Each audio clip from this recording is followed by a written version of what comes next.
On va prier pour la parole. Amen. Garde les mains levées. Nous allons bénir Dieu pour la parole. Au commencement était la parole était avec Dieu et la parole est Dieu. Amen. Tout a été fait par la parole et rien de ce qui a été fait n'a été fait sans la parole. Seigneur, nous te prions de bénir ta parole. Nous te prions de nous accompagner dans cet exploit. C'est ta parole qui guérit, c'est ta parole qui transforme, c'est ta parole qui sauve. Et la parole, c'est Jésus-Christ. Permets que le nom de Jésus soit sanctifié par cette parole. Permets que le règne de Dieu soit établi sur cette terre au milieu de nous par cette parole. Permets que ta volonté soit faite à partir de cette parole.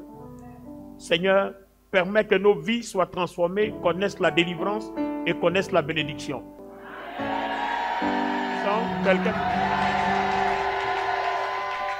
Amen. Alors les amis, nous étions le dimanche dernier ici, parlant du thème de la prière. On était dans le décryptage de la prière de notre Père. Et nous avons commencé à partager la prière de notre Père en 3 grands groupes. Alors, les amis, le contexte c'est quoi? Le contexte est celui-ci. Dieu est notre Père. Il est un Dieu de bénédiction. Il est un Dieu qui a envie de nous faire du bien. En fait, quand nous étudions la Bible, il nous a créés pour nous faire du bien. Le but pour lequel il nous a créés, c'est pour nous faire du bien. Parce qu'il nous a créés pour ses intérêts. Donc, vous voyez que je ne peux pas créer quelqu'un pour que la personne me fasse du bien et puis en même temps la personne va souffrir. Bon, si tu souffres, comment pourras-tu faire du bien? Donc, vous voyez que Dieu va tout faire pour que notre vie lui soit agréable, notre vie soit d'abord agréable à nos yeux, au point que nous nous disposions pour que notre vie lui soit aussi agréable, parce que nous allons satisfaire alors ses intérêts.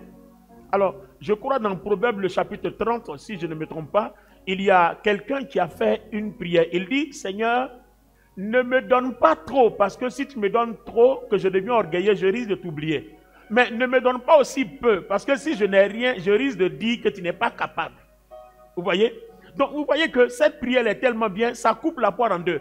Ça montre comment Dieu est prêt à faire tout pour nous, pour que, ayant ce qu'il nous faut, nous puissions nous disposer pour que lui, il se glorifie à travers notre canal.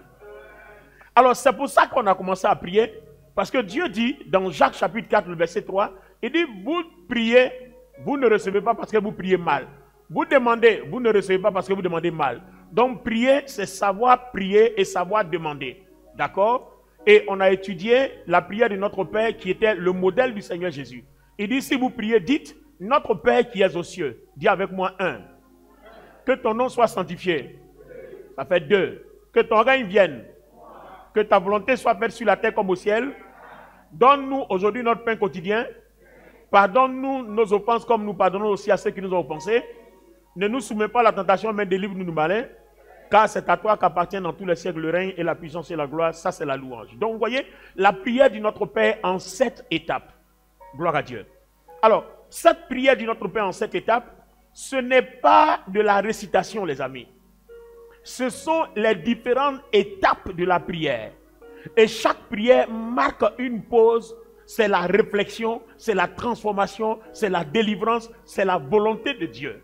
Donc, il va falloir expliquer, sinon interpréter, je veux dire même décrypter dans les détails près les 7 étapes de la prière de notre Père pour qu'on sache ce qu'il faut demander et ce qu'il convient de demander et comment le demander. Donc c'est le modèle qui est là. Et quand nous étudions les 7 étapes de la prière de notre Père, vous vous rendez compte que ça n'a rien à voir avec le fait d'aller prier, mais avec une analyse profonde, on réalise que la prière de notre Père renferme tout de Genèse à Apocalypse. Toutes les pensées de Dieu, toute la volonté de Dieu, tout ce que Dieu veut faire des hommes, la raison pour laquelle Dieu a créé le ciel et la terre, la raison pour laquelle Dieu a envoyé les hommes, tout ça est contenu dans les 7 étapes de la prière de notre Père. C'est incroyable. Le Seigneur a résumé toute la Bible et tout le plan de Dieu en 7 étapes. C'est incroyable. Alors toi et moi, on a divisé ces 7 étapes-là en 3 grands groupes. Et on a pris la première étape, qui est l'adoration. Pourquoi l'adoration? Et pourquoi une première étape? Regardez bien, Dieu est donc le commencement et la fin. Donc les 7 étapes, on va prendre le début et la fin. Et le début et la fin donnent ceci. Notre Père qui est aux cieux, car c'est à toi qu'appartiennent le règne, la puissance et la gloire dans tous les siècles. Vous voyez que c'est très bien cohérent. Dieu qui est en haut dans les cieux, à lui appartient tout. Donc si à lui appartient notre vie, à lui appartient nos bénédictions, notre santé, on doit lui rendre quoi? On doit lui rendre grâce. On doit lui être reconnaissant. On doit lui dire merci pour la santé qu'il nous donne. On doit le louer. On doit le célébrer. On doit l'adorer. On doit le magnifier, car de lui dépend notre vie, notre existence et tout ce dont nous avons besoin. Vous voyez?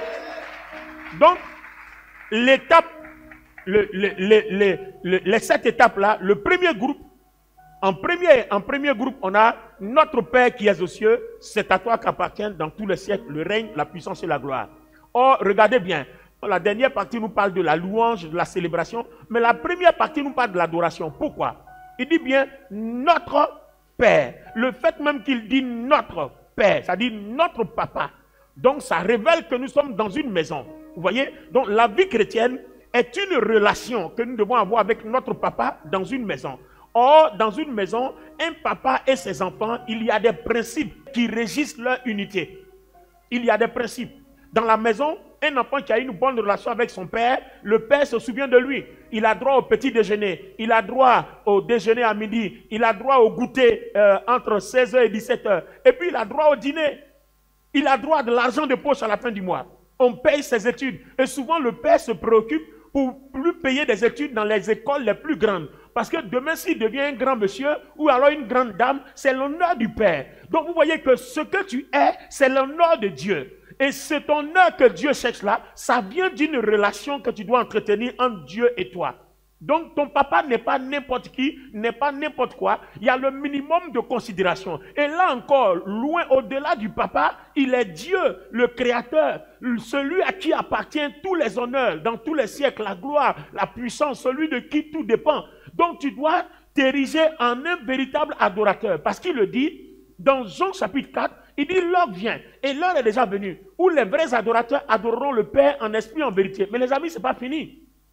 La version parole vivante nous donne des détails impressionnants. Il dit l'heure vient. Il dit non, l'heure est déjà là. Où l'esprit de vérité, c'est-à-dire le Saint-Esprit, rendra capable les vrais adorateurs pour qu'ils puissent donner à Dieu le culte qui lui est convenable. Ça veut dire que si le Saint-Esprit ne te rend pas capable, tu ne peux pas être agréable à Dieu. C'est-à-dire que tu n'auras pas une bonne relation avec le Seigneur. C'est là qu'on voit qu'en fait, un adorateur, c'est quelqu'un qui a subi une transformation de l'intérieur à l'extérieur. Or, la Bible nous dit quoi?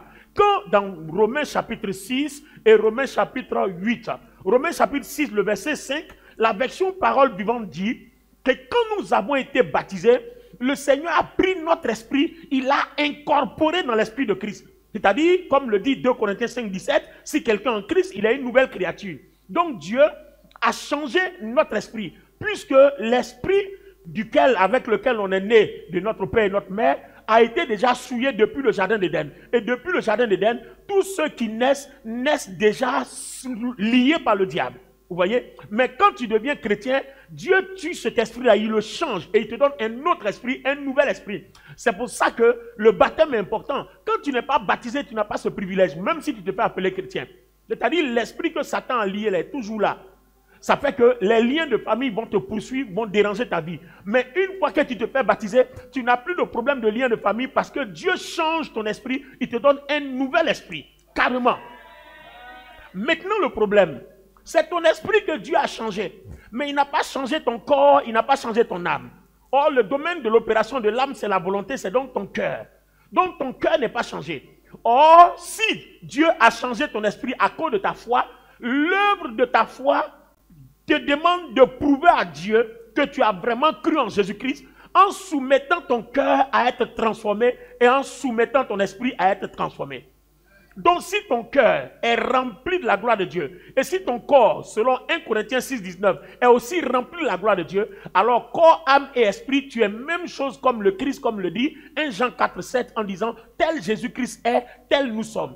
Donc, à partir du moment où ton cœur est rempli de la gloire de Dieu, que les pensées de Dieu deviennent tes pensées, à ce moment précis-là, tu penses comme le Seigneur. C'est-à-dire, tu ne vas pas murmurer pour payer une dîme, pour donner une offrande, ou bien pour venir à l'église à l'heure. Au contraire, tu seras pressé parce que tu portes le fardeau de Christ dans ton cœur. Tu n'auras pas de problème pour aimer ton prochain. Tu n'auras pas de problème. C'est-à-dire, tu ne seras jamais un problème pour qui que ce soit, même pas pour Dieu. Vous voyez?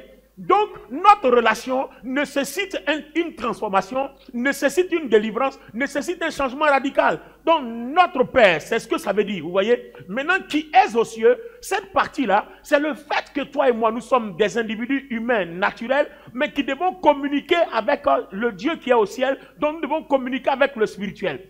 Tu ne peux pas être humain et communiquer avec le spirituel si tu n'as pas subi de transformation. Or, subir une transformation, c'est permettre au Saint-Esprit d'occuper toute la place dans ton cœur et toute la place dans ton corps, afin que tout soit fermé au péché, tout soit fermé au malin.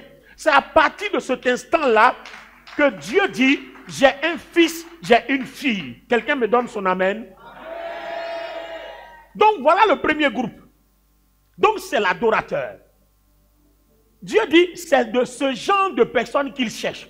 Ça veut dire que si tu es à l'image de ce genre de personnes-là, Dieu te bénit à coup sûr.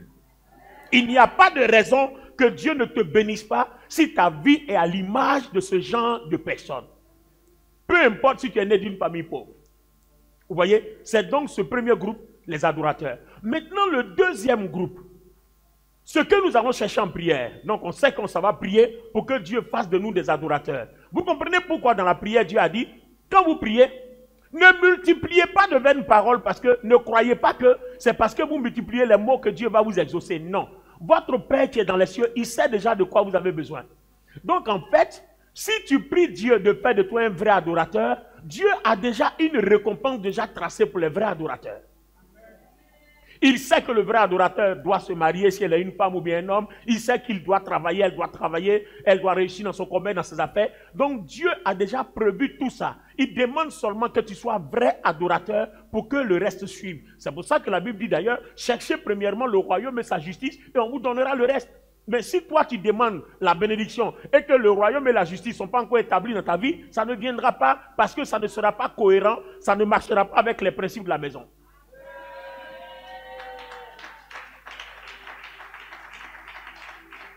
Donc vous voyez que la prière de notre Père, quand nous récitons notre Père qui est aux cieux, que ton nom soit sanctifié, que ton règne vienne. Vous voyez, alors que déjà, notre Père qui est aux cieux, vous avez vu l'ensemble de toutes les choses qu'on vient de dire. Donc déjà, notre Père qui est aux cieux seulement, on peut écrire toute une encyclopédie dessus. Donc vous voyez que cette première étape-là, je peux commencer à prier de minuit jusqu'à 6 heures. Rien que par la première étape, notre Père qui est aux cieux. Il reste encore 6. Hein? Donc ce n'est pas une récitation. Alors maintenant, les 6 autres qui restent, je vais les diviser en 2 grands groupes. Donc le premier groupe, je l'ai appelé adoration. Notre Père qui est aux cieux, le commencement, Dieu qui est la fin, c'est à toi qu'appartiennent le règne, la puissance et la gloire. Donc là-bas, on connaît la louange, on connaît l'adorateur. Très bien. Le deuxième groupe, c'est que ton nom soit sanctifié, que ton règne vienne, que ta volonté soit faite sur la terre comme elle est faite au ciel. Donnez-moi votre amen. Amen. Donc les amis, vous voyez, cette partie-là ne parle que de Dieu. Dans ce groupe-là, Dieu doit être sanctifié. Le règne de Dieu doit être établi et la volonté de Dieu doit être faite. Donc tu vois que Dieu te demande à toi de sanctifier son nom. Dieu te demande à toi d'établir son règne sur terre. Et Dieu te demande à toi de faire sa volonté. Donc en fait, tu n'as rien à faire pour toi-même et tu as tout à faire pour Dieu. Donc le Seigneur est en train de nous montrer le but pour lequel il nous a créés. Il nous a créés pour que toi et moi, on sanctifie son nom. Il nous a créés pour que toi et moi, on établisse son règne sur terre. Il nous a créés pour que toi et moi, on fasse sa volonté et qu'on fasse faire aux autres sa volonté et que le monde sache faire sa volonté à partir de nous qui faisons déjà sa volonté. Ça veut dire que à partir du moment où toi tu vis, où Dieu ne gagne rien de ces 3 choses-là, c'est sûr que tes prières seront difficilement exaucées, ou bien, excusez-moi, exauçables. Parce que, quelle est la raison pour laquelle tu vis? C'est pour ça que Jacques dit, quand vous priez, Dieu ne vous donne pas, parce que vous priez pour satisfaire vos passions. Alors que si je m'en vais prier pour dire, Seigneur, donne-moi les dons qu'il faut pour que je puisse sanctifier ton nom. Donne-moi l'argent qu'il faut pour que je puisse faire ta volonté. Donne-moi l'argent qu'il faut pour que je puisse établir ton règne. Tu vois, Dieu va te donner parce qu'il sait que cet argent-là, tu t'en vas pour sanctifier son nom. Seigneur, donne-moi le mari qu'il faut pour que je sanctifie ton nom. Donne-moi le mari qu'il faut pour que j'établisse ton règne. Donne-moi le mari qu'il faut pour que je fasse ta volonté. Même chose, Seigneur, donne-moi la femme qu'il faut pour que je sanctifie ton nom. Vous voyez, c'est comme ça que Dieu nous donne les choses. Donc, tout ce dont nous avons besoin est lié à ce deuxième groupe de 3 choses. Donc, la deuxième étape, que ton nom soit sanctifié. La troisième étape, que ton règne vienne. Et la quatrième étape, que ta volonté soit faite sur la terre comme au ciel. Ça constitue un grand groupe. Donc, nous vivons pour ça. Donc, le travail que tu fais, tous les jours, tu vas de 6 heures, tu reviens le soir, jusqu'à la fin du mois. En fait, c'est pour un seul but. C'est pour que tu sois capable de sanctifier le nom du Seigneur. C'est pour que tu sois capable d'établir son règne. Et c'est pour que tu sois capable de faire sa volonté. Proverbe 30, ne me donne pas plus. Si je suis orgueilleux, je risque de t'oublier. Ne me donne pas moins, parce que si je n'en ai pas, je risque de dire que tu n'es pas puissant. Alléluia. Parce que même le diable, il donne à ses disciples. Donc si toi, tu ne me donnes rien, je dirais que tu n'es pas puissant. Or, si je commence à dire que tu n'es pas puissant, ton nom n'est pas sanctifié. Parce que la version parole vivante, dans cette deuxième étape de la prière de notre Père, ton nom soit sanctifié, parole vivante nous donne l'explication. Qu'est-ce que ça veut dire en disant ton nom soit sanctifié? Quelqu'un, le lecteur, quelqu'un me donne la version parole de vie. Vous devez donc prier de cette façon. Notre Père qui est dans le cieux, que ton nom est saint, fais que tout le monde le connaisse. Que ton nom est saint, fais que tout le monde le connaisse. Que ton nom soit sanctifié, c'est qu'en fait, toi, tu dois prier pour que Dieu fasse de toi l'instrument à partir duquel les gens connaissent Dieu. Dans ton quartier, dans ton village, dans ton travail, partout où tu es, tu dois faire en sorte que les gens le connaissent. Donc, c'est d'annoncer la parole.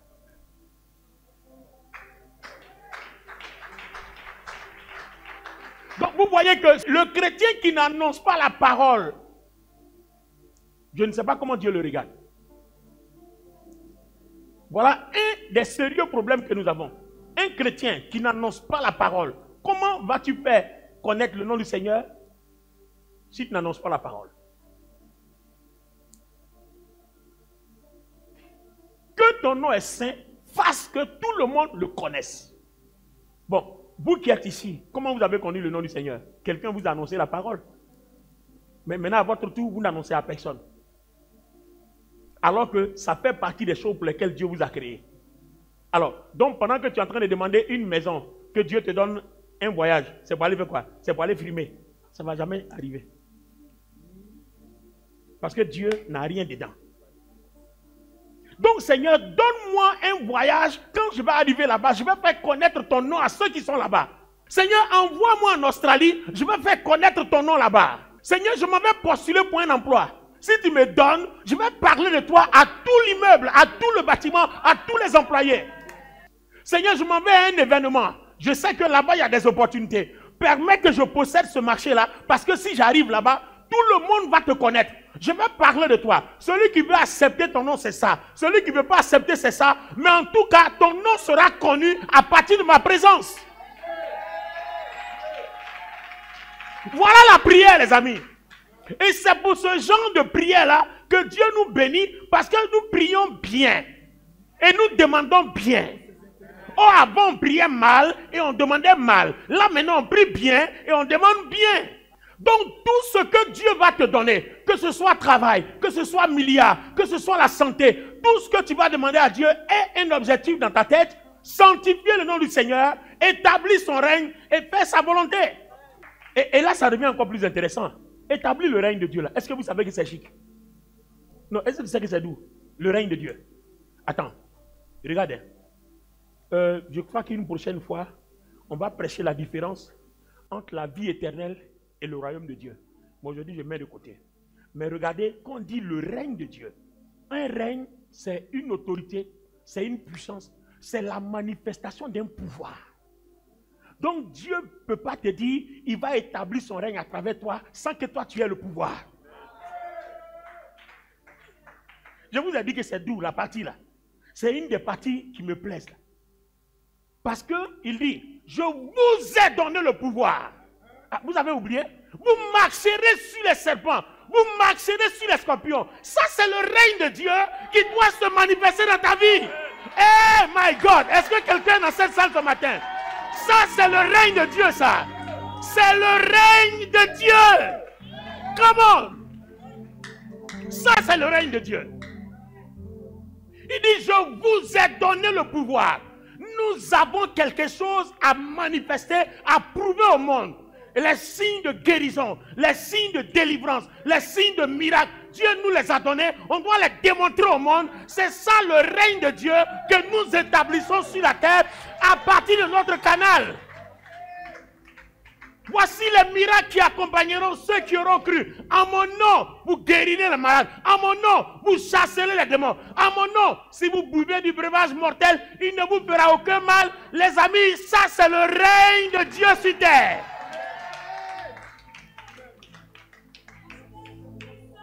Alors, la volonté de Dieu, c'est d'exprimer toutes ces choses-là à travers toi. Que ta volonté soit faite sur la terre. Sa volonté, c'est quoi? C'est son nom qui est connu, et puis c'est son règne qui est établi. Et il veut que ça soit fait à travers toi. Ça veut dire que tu as quelque chose. Il ne peut pas te dire d'aller faire ça si tu ne les as pas. Tu les as. Mais le problème, tu ne les manifestes pas parce que ton cœur n'est pas encore transformé en cœur d'adorateur. Quand ton cœur est transformé en cœur d'adorateur, il y a quelque chose qui se passe. Tu veux que je te dise? Les lecteurs. Luc, le chapitre 6, à partir de 43, paroles vivantes. Il est impossible qu'un bon arbre porte de mauvais fruits. D'accord. Ou qu'un mauvais arbre produise de bons fruits. Oui. Car c'est précisément la nature des fruits qui permet d'identifier l'arbre. Attends, hein, bloque là, hein, les amis. Un bon arbre, s'il produit du mauvais fruit, il y a un problème. Parce que du bien ne sort jamais le mal. Donc un bon arbre va produire du bon fruit et un mauvais arbre va produire du mauvais fruit. Donc tu vois que si ton cœur est bon, ce qui sort là-bas sera forcément une bénédiction pour ta vie. Non, non, est-ce que tu as compris ça? Pourquoi Proverbe va dire, garde ton cœur plus que tout? Parce que tout part de ton cœur. Ce qui est dans ton cœur, c'est comme ça que ta vie est. Ta vie est le reflet de ce qui abonde ou se manifeste dans ton cœur. Vous n'avez pas vu, quand quelqu'un est fâché, ça se lit sur son visage. Quand quelqu'un n'est pas satisfait, on voit sur son visage. Quand quelqu'un n'est pas content, on voit sur son visage. Donc tout ce qui est dans votre cœur abonde sur votre visage. Et quand votre cœur est mauvais, vous voyez, vous dégagez de mauvaises ondes. Partout où vous passez, vous entraînez la poisse. Parce que c'est le mal qui se manifeste. Alors, il y a 2 ou 3 choses que je vais vous annoncer aujourd'hui, avant que je m'arrête là. Regardez bien, continue la suite est impressionnante. On ne cueille pas les figues sur des chardons. Attends, on ne cueille pas des figues sur des chardons. Est-ce que si tu vas voir un manguier, tu vas cueillir papaye dessus? Non, tu vas trouver un cocotier. Un sucre des cocotiers là, tu vas trouver des oranges. Non, donc vous voyez que ton fruit nous témoigne de qui tu es. C'est-à-dire, ce que tu produis rend témoignage de quelle est ta nature en réalité. C'est-à-dire, qu'est-ce que tu as dans ton fond. Mais là encore, on n'a rien dit. La suite devient intéressante. Écoutez bien les amis. On ne vendange pas non plus le raisin sur des ronces. L'homme qui est bon fait le bien. L'homme qui est bon fait le bien. Car il le puise dans le trésor. Il puise dans le trésor des bonnes dispositions qui sont en réserve dans son cœur. Non, c'est comment? My God. My God. My God. Regarde Dakouri. La belle-mère de Pierre est malade. Et puis Pierre s'en va, on dit elle a la fièvre. On appelle Jésus. Jésus attrape la main de la belle-mère et puis il parle à la fièvre. Il dit à la fièvre, sors. Et puis la fièvre quitte, sans nivatine, sans paracétamol, sans injection. La fièvre là s'en va. Il a simplement parlé. Mais ce mécanisme, ce mystère, s'explique à la suite du verset. Reprends l'homme qui est bon et puis continue. L'homme qui est bon fait le bien, car il le puise dans le trésor des bonnes dispositions qui sont en réserve dans son cœur. Très bien. Celui qui est mauvais tire le mal de son fond de méchanceté. Très bien. Car ce qui jaillit des lèvres, c'est-à-dire ce qu'on dit, la parole qui sort de notre bouche, n'est que l'expression de ce qui remplit le cœur, et qui déborde de son trop plein.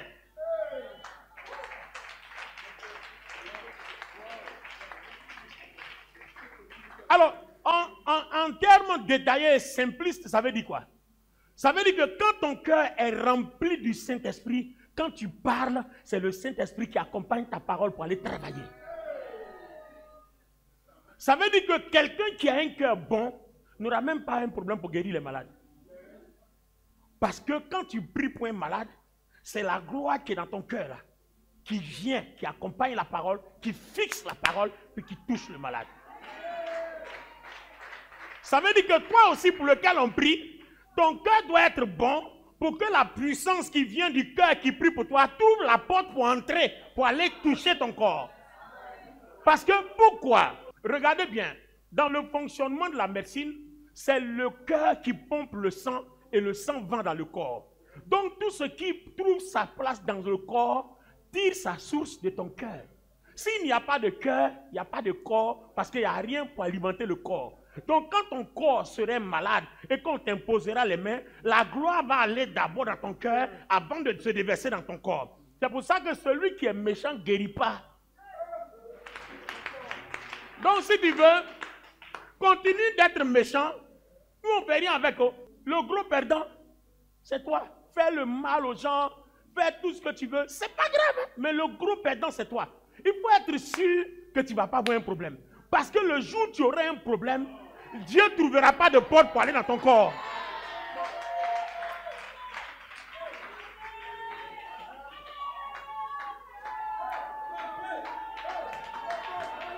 Alléluia! Come on somebody, yeah! Vous comprenez pourquoi dans la Bible Dieu dit, si on te tape sur la joue gauche, donne la droite. Parce qu'en fait, Dieu ne veut pas que tu détruises toutes les opportunités de conserver la gloire dans ton cœur. Vous comprenez?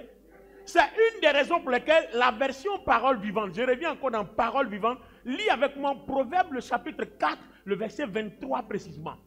Alors avant que vous trouviez, je l'ai dans ma tête. Je récite ça tous les jours. Il dit par-dessus tout, veille à ce que tu penses et veille à ce que tu ressens. Car tes pensées et tes affections modèlent, c'est-à-dire modifient ta vie. C'est-à-dire tout ce que tu fais entrer dans ton cœur a une influence sur ta vie. Parce qu'on sait que quand la gloire est dans ton cœur, la gloire accompagne la parole. Mais quand la méchanceté est dans ton cœur, elle accompagne donc aussi ta parole, elle accompagne ta vie. Donc vous voyez, sinon si toutes ces choses accompagnent ta vie, quelle réussite et quel espoir auras-tu? Confirme ça pour nous. Le livre, la version parole vivante. Alors, il dit bien, par-dessus tout, veille à ce que tu penses et à ce que tu ressens. Car tes pensées et tes affections modèlent ta vie, modifient ta vie, façonnent ta vie, transforment ta vie. Car. Donc si on t'a tapé sur la joue gauche, que tu as laissé entrer l'amertume, c'est l'amertume là qui va changer ta vie et qui va faire que tu auras envie de te venger. Or, quand ton cœur est rempli de cette vengeance-là, tu as arrêté le processus de bénédiction de Dieu. Parce que ta bénédiction tire sa source de ce qui remplit ton cœur, séance tenante. Alléluia. C'est une des raisons pour lesquelles, les amis, vous voyez, quand nous prenons maintenant le troisième groupe, il dit bien, donne-nous notre pain quotidien. Déposons ça à côté. Hein. Parce qu'il dit, ne vous souciez pas du lendemain. Le lendemain se suffira de lui-même. Votre Père sait de quoi vous avez besoin. Donc, donne-nous notre pain quotidien, on va mettre de côté. Mais on va prendre, pardonne-nous nos offenses, comme nous pardonnons aussi à ceux qui nous ont offensés. Et puis maintenant, la dernière partie, la partie 7, il dit, ne nous soumets pas à la tentation, mais délivre-nous du malin. Donc on va prendre les 3 dernières étapes, 5, 6 et 7, qui constituent le troisième groupe. Attends, on a déposé à côté, donne-nous notre pain quotidien, non? On va prendre, pardonne-nous nos offenses comme nous pardonnons aussi à ceux qui nous ont offensés. Est-ce que si ton cœur est bon là, est-ce que tu auras ce problème-là?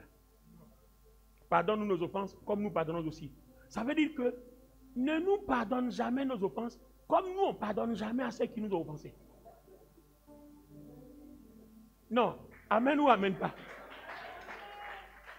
Ne nous pardonne jamais nos offenses, comme nous on ne pardonne jamais à ceux qui nous offensent. Mais pardonne-nous comme nous pardonnons quand on nous offense. Donc quand on te tape sur la joue gauche, que tu donnes la droite, le jour où tu t'es trompé, que tu as tapé sur la joue gauche, Dieu va permettre qu'on ne te rende pas. Parce que c'est ce que tu as l'habitude de faire.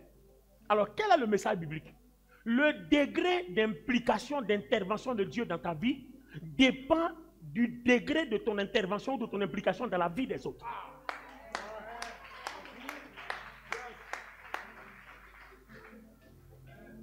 De répéter.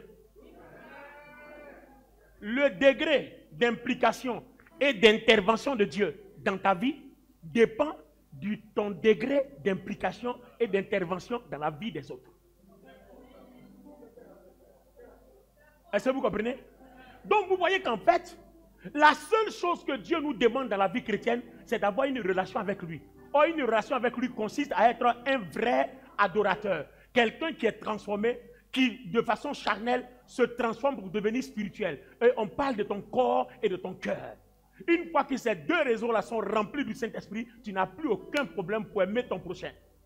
Et à partir du moment où tu fais dans la vie des autres ce que tu veux que Dieu fasse dans ta vie, pourquoi est-ce que Dieu va te soumettre à la tentation?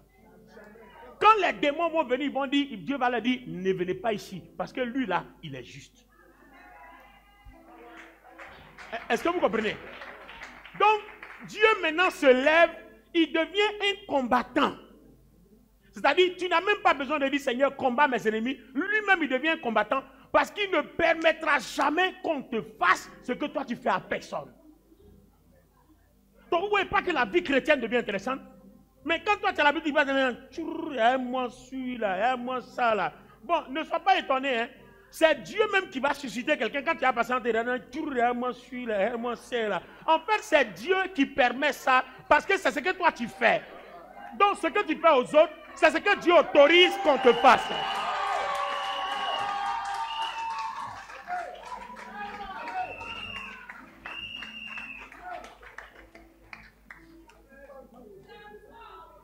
Ah oui, tu ne respectes pas, tu parles mal à tout le monde, toujours ton visage est serré, tu regardes mal les gens.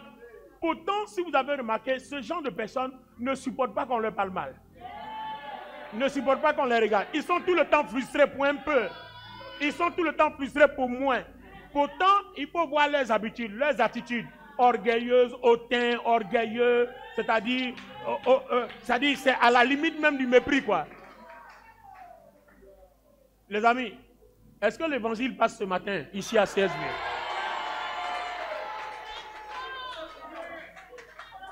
Alors, tu ne peux pas hériter des enseignements comme ça et puis ne pas être béni. Parce qu'on se bat tous pour la même cause, y compris le prédicateur. Nous tous, on se bat pour la même cause. Donc, quand tu as écouté un message comme ça, là, ton problème est ton problème. Mon problème est mon problème. Et puis, chacun a son problème.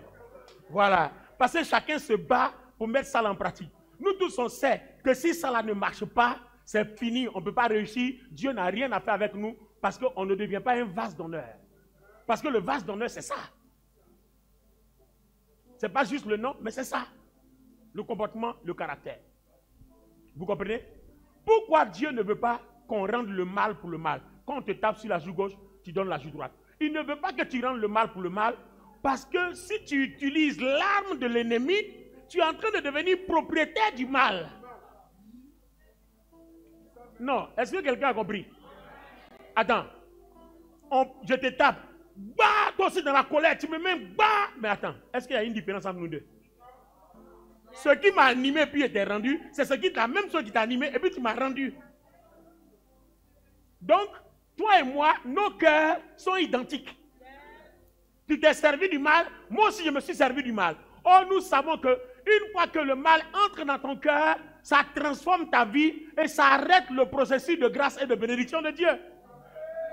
C'est pour ça que Dieu ne veut pas qu'un enfant de Dieu se serve du mal contre son prochain, même contre son ennemi. Ça fait mal, reste pour crier, pour pleurer. Moi, c'est ce que je fais. Tu vas me faire du mal. Tu me vois ici, je prêche bien. Tu penses qu'on ne me fait pas du mal? On me fait beaucoup de mal. J'en souffre. Mais tu ne vas jamais savoir. Et quand j'arrive en prière, c'est devant Dieu que je déverse mes larmes. Maintenant, lui va régler ça. Lui va régler ça. Tu ne vas pas me voir revendiquer devant les gens. Ouais. Bon, peut-être avant, j'avais fait ça. Maintenant, faut-il réagir? Parce que si je réagis, j'ai laissé le mal être propriétaire de mon cœur. Or, à partir du moment où j'ai laissé le mal être propriétaire de mon cœur, j'ai arrêté le processus de la grâce de Dieu qui agit dans ma vie, parce que Dieu n'est plus propriétaire au contrôle de mon cœur. Voilà tout le problème. C'est pour ça que si on te tape, contiens-toi, ne rembourse pas. Si tu ne rembourses pas, au contraire, lui pense qu'il a gagné, ou bien la personne qui t'avait pense qu'elle a gagné. Non, mais au contraire, c'est toi qui as gagné, parce que toi, tu as conservé ta nature. Toi, tu as conservé ta nature et tes grâces. Maintenant, la façon dont tu n'as pas remboursé là, Dieu va susciter un événement. Bon, peut-être que quand les gens vous font du mal, vous ne savez pas, mais Dieu leur fait rembourser ça, mais vous voyez, tu ne sais pas. Oui, mais tu ne vis pas avec la personne. Donc, quand ça arrive, tu ne sais pas. Et puis, la personne ne va jamais dire que ce qui a été fait, on m'a remboursé. Hein? Non, jamais. Jamais. La personne ne va jamais rendre ce témoignage. Sinon, on leur rembourse. Hein? Tous ceux qui vous font du mal, là, quand vous ne rendez pas, on leur rembourse bien même. Si vous voulez demander leur. S'ils sont courageux, ils vont vous dire, on m'a remboursé. Quelqu'un m'a fait quelque chose. On leur rembourse la même chose. Donc, soyez sans crainte, n'ayez même pas peur. Même si que vous ayez vu, que vous n'ayez pas vu, on leur rembourse ça. Ils payent ça. C'est parce qu'on ne voit pas, mais ils payent. Ils payent ça bien même chez Cash Center. Alors, qu'est-ce que Dieu nous dit dans le livre de Proverbes? Proverbes chapitre 25. Cette fois-ci, n'allez pas dans Parole vivante. Vous n'avez pas le livre de Proverbes, Parole vivante. Prenez avec moi soit Parole de vie ou Bible du Semeur. Il dit, si ton ennemi a faim, donne-lui à manger. Ça là, c'est fort. Hein? Mauvais comme ça, il n'y a qu'à donner ma nourriture. Sorcier comme ça, il n'y a qu'à donner ma nourriture. Mais Dieu dit, donne-lui. Mais attends, tu vas savoir pourquoi. Quand tu vas savoir là, à partir d'aujourd'hui là, tu pourras donner. Attends, suis-moi seulement. Alors, regarde bien, il dit encore, si il a soif, donne-lui à boire. Bon, s'il te fait du mal, ne le maudis pas, mais bénis-le.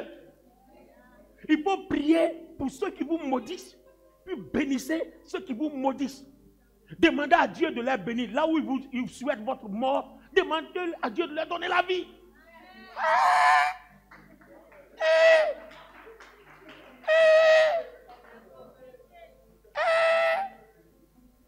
Éternel, mon Dieu, mon roi. Hein, là, c'est fort, hein? Il veut que tu meurs, puis toi, tu as lui prier pour qu'il n'a qu'à avoir la vie. Hey, Seigneur, kilo de... Ha! Mais attends, les amis, moi-même qui suis en train de prêcher là, façon Dieu a lutté avec moi pour que je puisse mettre ce verset en pratique. Ça a chauffé, hein? On s'est battu des années. Mais aujourd'hui, ça va, je le fais avec plaisir. Mais, ancien année, façon Dieu et moi, on a lutté, on s'est battu sur ce verset-là. Il n'a qu'à prier pour lui. Il est pris pas. Il est pris pas. Je ne suis même pas prêt. Et ça fait que il y a des choses que j'ai demandé à Dieu. Ça dure. Ça ne vient pas. Ça ne vient pas. Parce que ce n'est pas comme si toi aussi, tu ne fais rien de méchant aux gens. Donc quand toi, tes méchancetés là, qui paye? À ton tour, tu viens à la croix. Seigneur, tiens-moi à la croix, pardonne-moi. Et quand les autres te font, tu fais comment? Les amis, c'était chaud. Mais il y a un verset, il y a un petit mot qui vient en bas. Lis-moi la version de Parole de vie d'abord. Si ton ennemi a faim, s'il a faim, donne-lui à manger. Ensuite, s'il a soif, donne-lui à boire. Très bien. En faisant cela, tu le gêneras. Comme s'il avait des charbons brûlants sur sa tête. Ensuite, et le Seigneur te récompensera. Donc il y a une récompense derrière ça. On dit, et le Seigneur te récompensera. Donc choisis. Entre maudit celui qui te maudit et puis on ne te récompensera pas. Tu choisis quoi? tu choisis bénir celui qui te maudit pour que Dieu continue de te récompenser, afin que pendant que chez lui là-bas, ça devient sec, chez toi là-bas, ça prospère. En fait, c'est ça la vérité qui est là. Alors, maintenant, il faut que je vous explique pourquoi c'est comme ça. Vous savez, les phénomènes bibliques sont contraires aux phénomènes humains. D'accord? Alors, je m'en vais dans Genèse, le chapitre 4. On ne va pas lire parce qu'on n'a pas le temps. Je vais faire la conclusion, parce que le dimanche prochain, nous allons poursuivre le message. Regardez bien dans Genèse, chapitre 4. Pourquoi Dieu permet que le système là soit comme ça? Dans Genèse, chapitre 4, regardez bien. La méchanceté dans le cœur de Caïn va s'abattre sur Abel qui lui a un cœur bon. En fait, la Bible ne nous dit pas pourquoi l'offrande de Caïn a été refusée, mais quand on analyse, c'est à cause de ce que son cœur n'est pas bon. Parce qu'il est écrit... L'Éternel dit à Caïn... Il dit à Caïn... Où est ton frère? Où est ton frère? Abel y répondit, je ne sais pas. Suis-je le gardien de mon frère? Et regardez, Dieu dit... Quand ton cœur est mauvais, regardez même comment il parle à Dieu. D'ailleurs, lui comme ça là. On dit, où est ton frère? Et puis il dit à Dieu, c'est moi, je suis le gardien de mon frère, toi tu as venu me demander où est ton frère. C'est-à-dire, son cœur est tellement mauvais que même il est méchant avec Dieu lui-même, son créateur. C'est-à-dire, tellement que son cœur est mauvais, même Dieu. Dieu dit, où est ton frère? Il dit, attends, c'est quoi ton problème? Moi, je suis gardien de quelqu'un. Pourtant, c'est lui qui l'a tué. Hein. Alors, regardez bien comment Dieu a su qu'on a tué son frère. Vous allez dire non, c'est parce que Dieu est Dieu. D'accord, cette raison-là, il est Dieu, il sait tout. Mettons ça de côté. Mais vous allez voir une autre raison qui a fait que Dieu sait. La suite là, lis-nous la suite.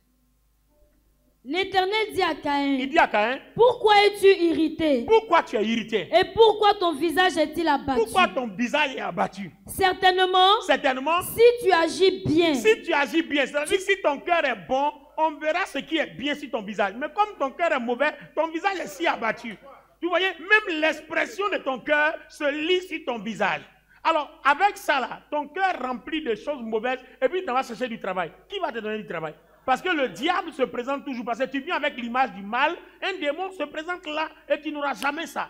Et puis tu vas dire, Seigneur, je suis ta gloire avec moi, je marche sur les démons. Tu ne peux pas marcher sur les démons avec un cœur rempli de démons. Donc, d'où ça vient, non? On ne peut pas marcher sur les démons avec un cœur rempli de démons. Ça ne marche pas, les amis. Non, ça ne fonctionne pas. On marche sur les démons avec un cœur rempli d'amour. On marche sur les démons avec un cœur rempli de joie. On marche sur les démons avec un cœur rempli de paix. On marche sur les démons avec un cœur rempli d'unité. On marche sur les démons avec un cœur rempli de bonté. Alors il dit à Caïn, si tu agis mal, ben écoute, maintenant il dit si tu agis bien. Et si tu agis bien, si ton cœur est bon, et tes désirs se portent vers toi, mais toi domine sur lui. Si tu agis bien, tu pourras dominer sur le mal, parce que la gloire de Dieu remplira ton cœur, et Dieu ne te soumettra pas à la tentation, mais Dieu te délivrera du malin. Donc la condition pour que Dieu ne te soumette pas à la tentation et te délivre du malin, il faut que toi tu te débarrasses du mal de ton cœur. Il dit, toi, domine sur lui. Alors, est-ce que la suite nous intéresse avant que j'explique le reste? Voilà. Verset maintenant, 9. La voix du sang de ton frère. Voilà, lisez-moi la partie. L'Éternel dit à Caïn, où est ton frère? Abel, et il répondit, je ne sais pas. Il dit, je ne sais pas. Suis-je le gardien de mon frère? Et Dieu dit, qu'as-tu fait? Qu'as-tu fait? La voix du sang de ton frère crie de la terre jusqu'à moi. La voix du sang de ton frère crie de la terre jusqu'à moi. Cette partie-là, capitaine, ça, c'est le coup de marteau. Il dit, la voix du sang de ton frère. Mais quand tu lis la version hébraïque, il dit, les voix des sangs de ton frère. Pourquoi la version hébraïque originale traduit comme ça?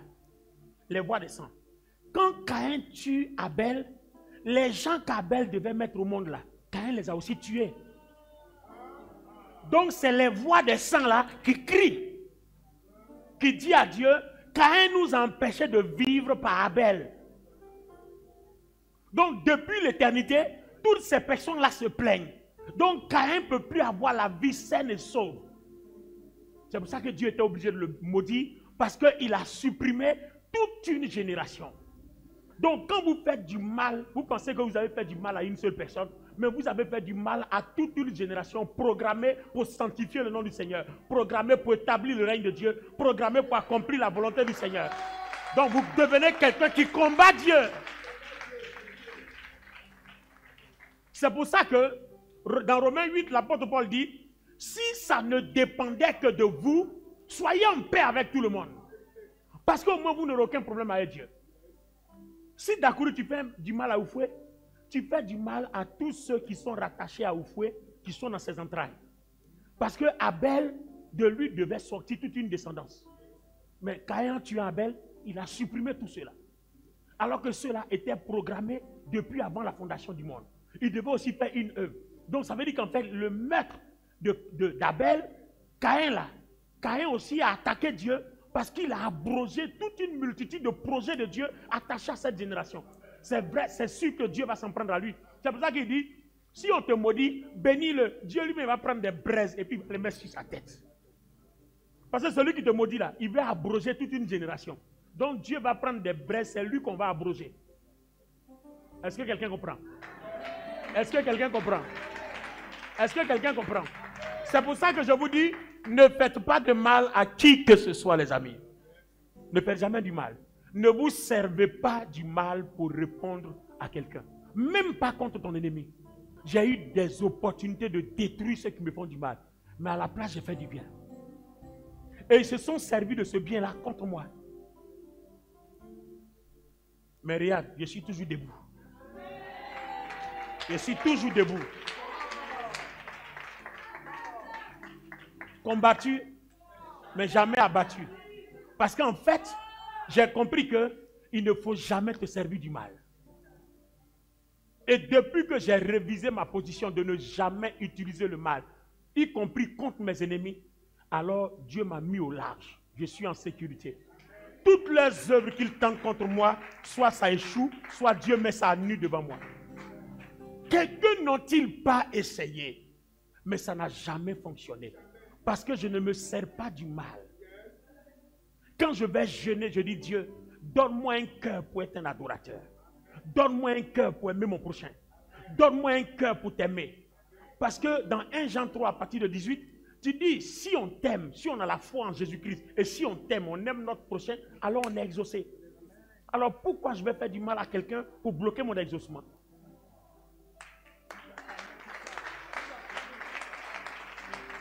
Donc vous voyez qu'en fait, il est de ton intérêt de ne jamais faire du mal.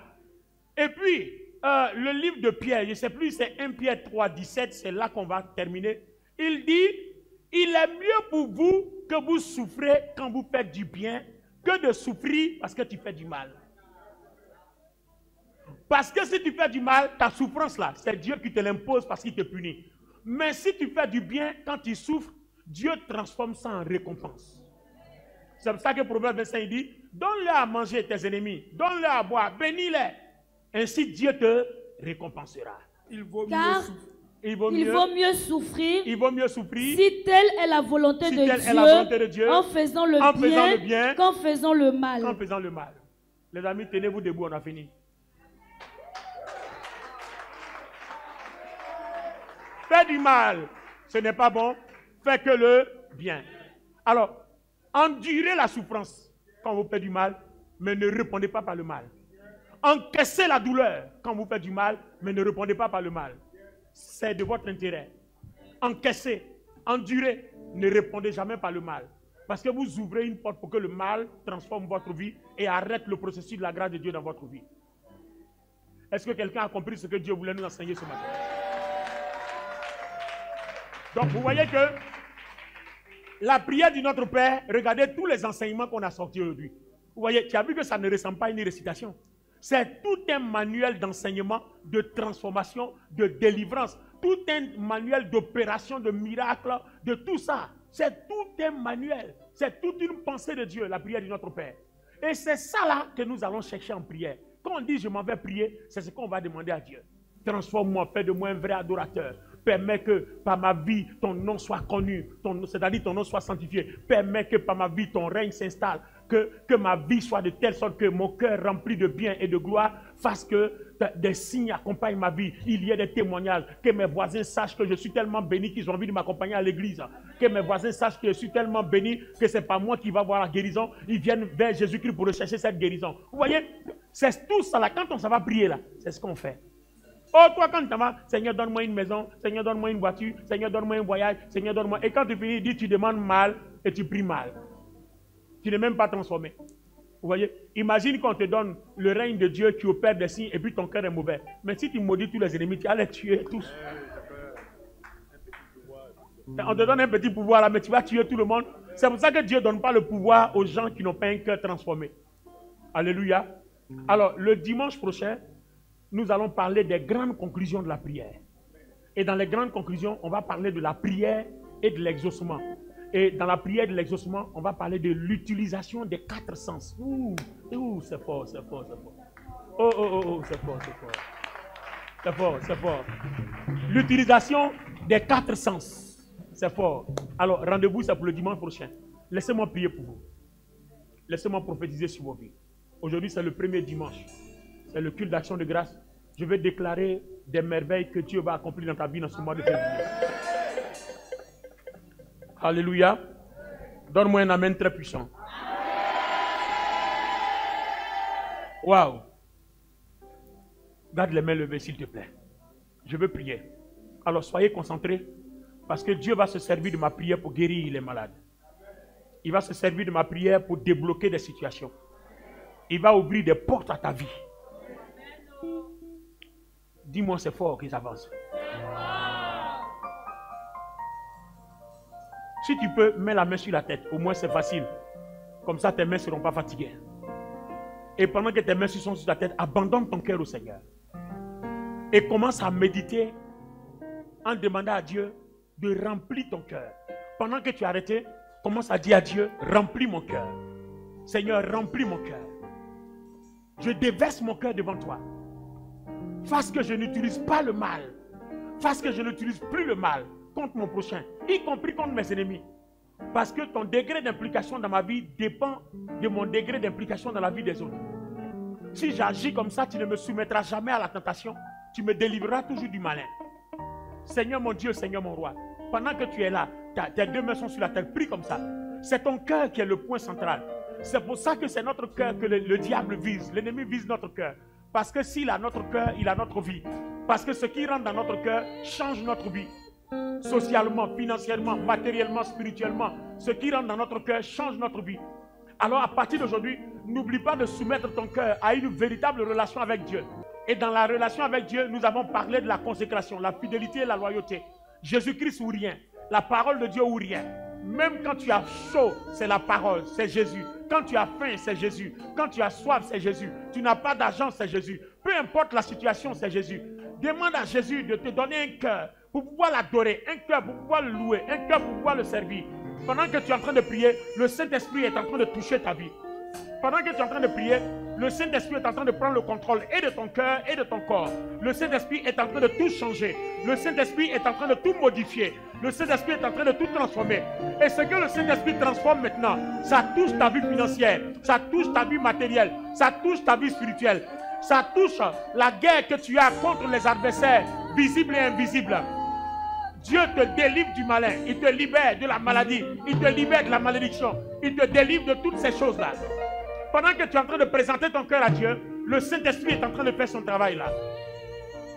Karababo shata kalaba. Le kamayanda kalababo sotorobo sheteke. Rabababa seteke buraba sandakoria. Lebro sotoko borobo shanda kalaba.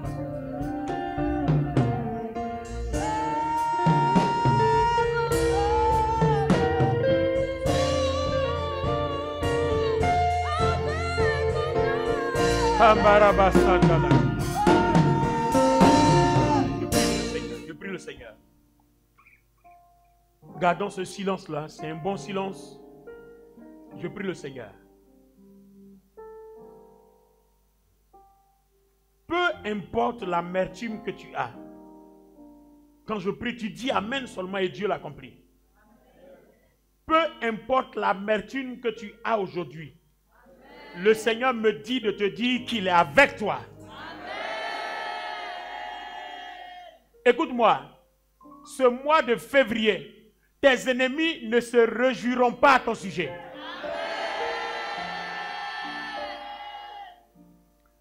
Tous ceux qui fléchissent genoux pour que tu meurs, le Seigneur leur renvoie le message de leur prière. Aussi longtemps que tu disposes ton cœur pour faire le bien dans la présence de Dieu, le Seigneur renvoie le retour des méchancetés de l'ennemi. Même quand ton pied chancellera, il ne sera pas fendu, ton orteil ne sera pas fendu et tu ne tomberas pas.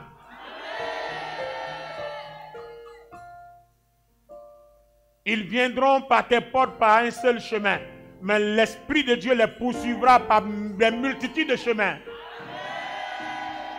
Ils s'enfuiront devant toi par 7 chemins. Je suis en train de voir la gloire de Dieu qui est en train de guérir les yeux de quelqu'un.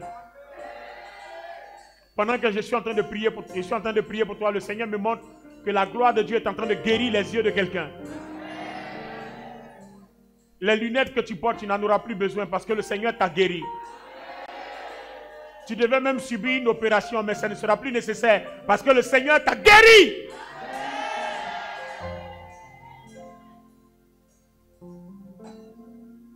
Je vois des personnes pour lesquelles l'ennemi a préparé des embuscades. Je vois là quelqu'un qui a une vie, sa vie est exposée à l'hépatite B.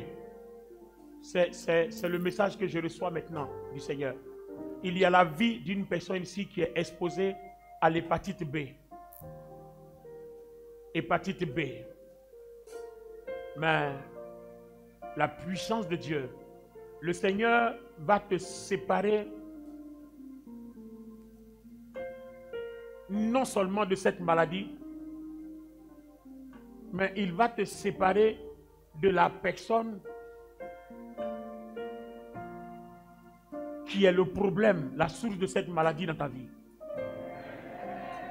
Parce que je vois 2 personnes. Dans la vision, je vois 2 personnes, un homme et une femme. Et je vois plutôt la femme. L'homme est atteint d'hépatite B, mais il ne t'a pas dit. Il ne t'a pas dit. Et le Seigneur me dit de te dire qu'il t'a préservé jusqu'à ce jour. Tu ne l'as pas encore. Parce que sa main a été sur toi. Mais tu es exposé à cette maladie. Et le Seigneur va opérer un miracle. Cette semaine-là, tu vas voir la main de Dieu. Tu vas savoir. Tu vas le savoir. Et Dieu va permettre que tu te sépares de cette personne-là.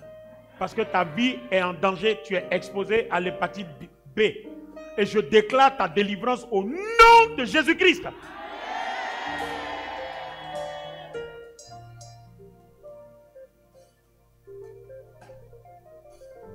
Présentement, le Seigneur est en train d'établir son règne. Il y a des signes qui accompagnent les paroles qu'il annonce à travers ma bouche. Je vois le dos de quelqu'un, le dos. Je vois le dos.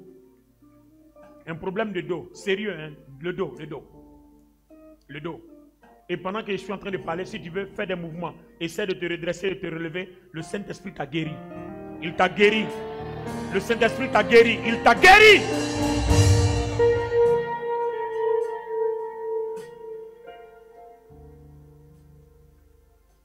Je dis le dos.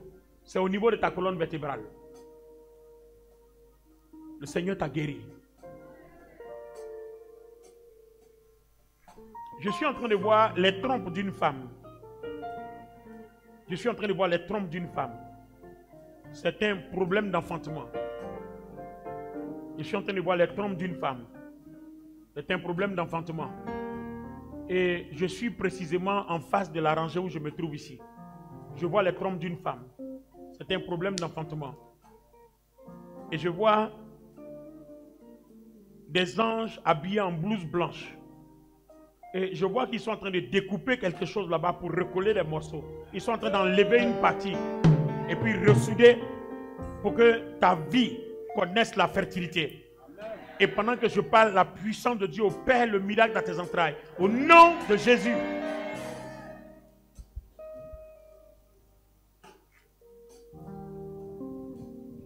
Je vois une personne qui brandit son bulletin de salaire, son bulletin de paie. Et le Seigneur me donne le message. Il brandit son bulletin de paie. Le Seigneur me donne le message. En fait, tout ce que tu reçois, c'est pour payer des dettes. Et voilà ta plainte. Voilà ta souffrance. Mais le Seigneur a préparé des rendez-vous pour toi.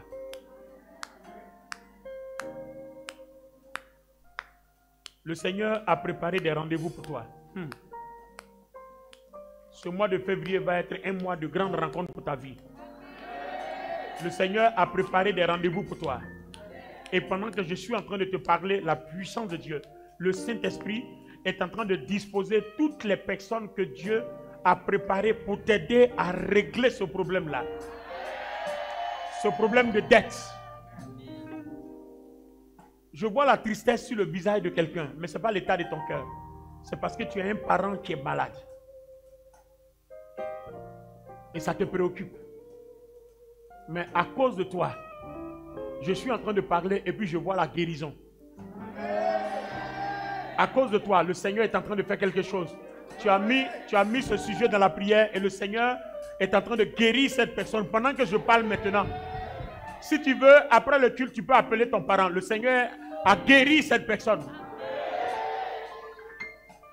Elle te dira, je ne pouvais pas faire de telles choses, mais maintenant, voilà, maintenant je peux faire de telles choses. Mais la personne ne comprendra pas où c'est quitté. Tu pourras lui rendre le témoignage qu'à l'église, Dieu s'est révélé, Dieu s'est glorifié et il y a quelque chose qui est en train de se passer. Au nom puissant de Jésus. Kamba salayandalaba kombo shikaloria. Librakata la mamo sandakoria. Libroskotorobo shatalaba. Les anciens, rappelez-moi, il faut qu'on fasse un programme spécial pour les élèves et les étudiants. À cause du taux de réussite pour l'année 2025. Je vois une attaque sur le taux de réussite des élèves et des étudiants. Il faut qu'on fasse un programme de prière pour les élèves et les étudiants. Je suis en train de voir ça. Le Seigneur est en train de me montrer, enregistrez-le. Et il faut que ce soit fait le plus tôt. Les pasteurs, n'oubliez pas, on a un grand rendez-vous pour prier pour nos élèves et étudiants de cette église. Il y a quelque chose que Dieu veut accomplir. Merci Seigneur pour ta bonté. Merci Seigneur pour ta fidélité. Je déclare toutes les programmations du mois de février accomplies et positionnées pour tes enfants. Je prophétise que la paix accompagne, Seigneur, tous tes enfants. Que ce mois de février soit un mois de témoignage. Seigneur, utilise tes enfants pour sanctifier ton nom. Seigneur, utilise tes enfants pour manifester ton règne. Seigneur, utilise tes enfants pour faire connaître tes plans et ta volonté. Seigneur, donne gloire à ton nom. Quand tes enfants crieront à toi, Seigneur, révèle-toi à eux. Quand tes enfants voudront voir ta gloire, Seigneur, montre-leur ta gloire. Montre-leur ta face de gloire. Montre-leur ta face de puissance. Montre-leur ta face de grâce. Qu'aucun de tes enfants soit dans la disette. Qu'aucun de tes enfants soit dans le manque. Seigneur, révèle-toi à eux par ta main droite. Ta droite triomphante qui est Jésus-Christ. Seigneur, touche-les afin que leur témoignage conduise plusieurs à Jésus notre Seigneur. Est-ce qu'on peut acclamer très fort notre Seigneur Jésus-Christ?